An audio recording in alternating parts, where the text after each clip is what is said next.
welcome to Three Count Commentaries.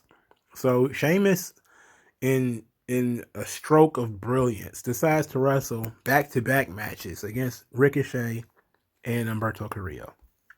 But first, he had to explain what he's been doing all this time. And he's like, "Oh, Sheamus, we've been looking for worthy challengers for me gold. I'm trying to, you see me little hat? You see me little jacket? I've been out here very stylish. Trying to find challenges, worthy challenges for me United States gold. Me gold." And he's basically just a giant leprechaun with a pot of gold at the end. That's essentially what he is. He's a giant leprechaun with a pot of gold. And I'm okay with that. Because Sheamus has been doing some of the best stuff that he's ever done. And he's been a fun character, out here. His work has been phenomenal. So I'm cool with Sheamus being just basically a giant leprechaun with a pot of gold. The problem is the guys that he's going against who have zero personality. And look, it's not their fault, but they just haven't developed anything yet. Ricochet is world traveled. He just doesn't have a personality. Super athletic, not a personality to speak of. Humberto Carrillo is still pretty young. He's very young. I think he's under the 26. And they don't have anything for him yet. So he's just going out there being very aggressive, and he's guaranteed to put somebody in the hospital, whether it be himself or Sheamus. Somebody's going to the goddamn hospital. He bust Sheamus' whole face open on Raw. He's just like, fuck it, I don't have much time. We about to go get this done. And he bust Sheamus right in the goddamn face, had him leaking all over the place. Sheamus ain't gonna forget that. And the good thing about it is Sheamus is a good sport. He's not gonna complain and bury the kid for it. And it looked good for TV. But this whole thing was silly. It's a silly idea. For starters, you beat the United States champion twice. And the triple threat concept, it just takes away all the competition. These guys should be competing with each other for this spot. Instead, they're helping each other because they're like, oh, well, we both can get a title shot. What the fuck? Now, I know this obviously leads to the triple threat match where they eventually start fighting each other. I get that. But I don't want that. I would prefer for Sheamus to be the guy that they have to overcome in order to get that belt. And for you to look at Sheamus and how he's been portrayed over the last year or so, or last several months rather, because there was at one point in the year where he was just doing a lot of jobs, even though he's apparently still doing jobs. But let's pause it for a minute, because I do want to discuss the lack of protection of the champions on WWE. That is something that needs to be addressed. The idea that the champions just lose random matches on TV. Lashley just loses matches on TV. Not a big deal. And it's like, I don't see the benefit of that. Like, I'm not even a person that wants to be the champion. It means you should be undefeated. It's like, no, you won the NBA finals. That means you probably still lost 15 games, 20 games or whatever. It's a completely different thing. No football team, as far as I've known, have gone undefeated all the way to the Super Bowl.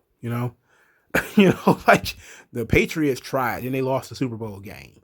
Nobody's perfect. You're going to lose matches. But we need to have like legit conversations with the champions just being regular guys who get beat all the fucking time. And it's at every level except Roman. Roman's the only one that just doesn't get beat all the goddamn time. And surprise, surprise, who is the only one that really is over and that gets pushed? Fucking Roman Reigns.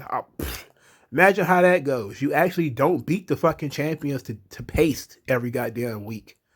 And you actually let them build up momentum and they actually get over. Well, I'll just be damned. Well, and Bianca Belair, she doesn't lose that much. She hasn't lost recently, actually. At least I don't think so. She probably lost a tag team match or something. But this constant champions losing thing is an abomination. It's up there with the distraction roll up as being one of those things that if I could push a button and nuke that shit, that would be it. You know, you better off with the champions not wrestling than having champions in these matches and losing for no fucking reason. You mean to tell me you couldn't define a way to get Ricochet and Humberto Carrillo in a match with Sheamus without having to beat fucking Sheamus twice? Is that creative? No. No, and you can play the bullshit like, oh, they helped each other. So what? Why is he? Where is the competition between them? There should be only one spot. So why not have 4 motherfuckers come run into the ring and everybody gets a title shot? Make it a fatal 5-way. Add another motherfucker, make it a 6-pack challenge. He can defend in the fucking Royal Rumble if that's going to be the case. If, you know, these titles should be defended 1-on-1. The triple threat match and the fatal 4-way, my God, these fucking things are horrible. They're so fucking lazy. You know, you're defeating the purpose. They're not going to get over this way. People get over when you put focus on them. There is no focus on Sheamus there's focus on Sheamus, but there's no focus on Humberto or Ricochet right now. They're a package deal. You know, as long as they're a package, neither one of them are seen as a threat or personality. That's the thing about sharing spotlight. That's why it's hard to get people over in factions. You know, they're sharing spotlight with a bunch of other people. You know, it's easier in tag teams because you could do the hot tag and somebody rolls outside the ring and all that kind of stuff. But in this situation, man, it's not going to work. And I don't see Sheamus losing anyway. So I don't see why we're doing this. This was all dumb. And this was frustrating as fuck because Sheamus is doing really good. And he's being derailed by this horrible booking decision to just want to beat him twice. It's going to be a distraction. It's like, how about no? How about these 2 assholes fight each other and I'll fight the winner? Just like, you know, Kofi and Drew McIntyre fought each other. Why don't these 2 assholes fight each other and I'll fight the winner? You know? Or how about we do a tournament? You know, if you're going to have to do a triple threat match, do the triple threat to fight me. But this idea is so stupid, man. Oh, I hate triple threat matches. Fuck.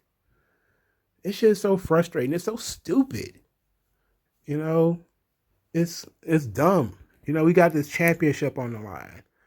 We don't know who we want to win. We're just gonna have the Lakers versus the Pistons, and oh no, here come the Boston Celtics. It's a 3-team match. What the fuck? That doesn't make any sense. Nobody else does this shit. Boxing doesn't do it. UFC doesn't do it. Football doesn't do it. Basketball doesn't do it. Baseball doesn't do it. Nobody does this shit but wrestling, where your championship is defended against 8 people at one time. What the fuck is the point?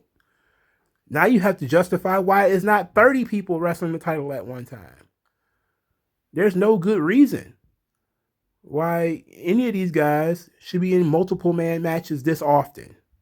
I know you're trying to shake things up, but you can shake things up some other way. You have to be creative. That's your job. This sucks. This was a lame ass idea. For starters, they're making too much contact. They've been fighting every week. So this is not doing me any favors. It's not doing me any good. This sucks.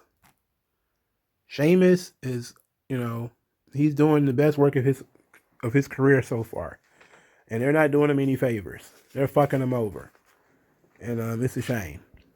But let me know what you guys think, and I'll talk to you guys later. Old non-aggression. Once that lesson sets in, you'll see a session. But you got an affection for no progression, regression. The best